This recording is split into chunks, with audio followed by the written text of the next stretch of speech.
For Thursday, May 25th, 2017, why I love the homeless. Why I love the homeless and have such compassion for them. Here's the headline, and I'll provide you with the link to this article below. It might just make us all think twice about the homeless. They went to Manchester Arena as homeless men, but they left as heroes coming from London. For Chris Parker, the arena's entrance area might have seemed like a good place to ask people for money. Stephen Jones had found a spot nearby the entrance to sleep. Now the two men, both homeless, are being praised as heroes for helping victims of the Manchester Arena bombing. As Manchester and the rest of Britain were trying to come to terms with the country's deadliest terrorist attack in more than a decade, the two men are being hailed on social media for their selflessness and courage. Mr. Parker, 33, was panhandling when the bomb exploded, according to local news reports. The force of the bomb blast knocked him to the floor, but he was unfazed. Rather than running for safety, he went to the aid of the victims, comforting a girl who had lost her legs, wrapping her in a t-shirt and cradling a dying woman in his arms. A lot on social media, especially on YouTube, all the talk of false flag attacks, and I did many videos. I did many videos on Sandy Hook. But this happened. Not every terrorist attack is a false flag with crisis actors. This happened. People lost their lives. Let me continue on. I can't believe what takes place on the internet. Mr. Jones, 35, says he pulled nails out of children's arms and faces.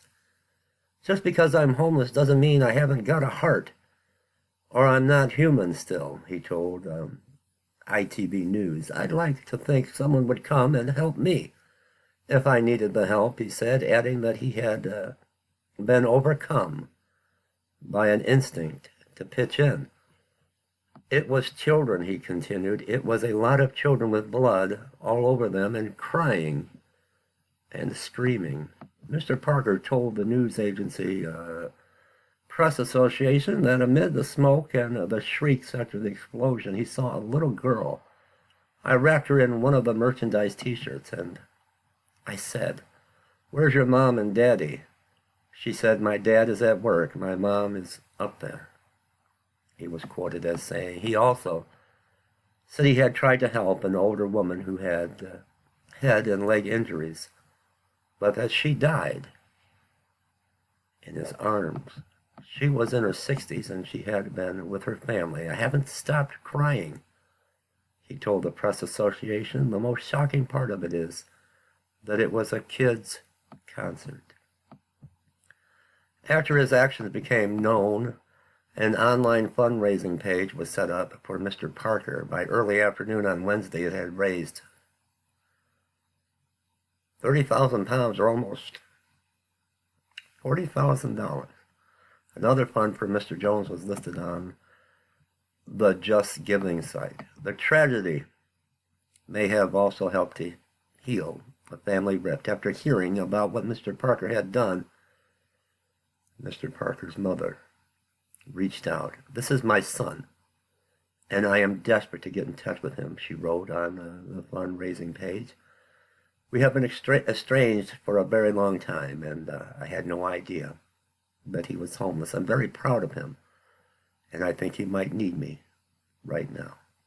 And there is a correction here. Correction, May 24th, 2017. An earlier version of this article omitted the name of Stephen Jones, who assisted victims of the attack, and by doing so misattributed several quotations. It was Mr. Jones, not Mr. Parker, who talked about being overcome by an instinct to help. And once again,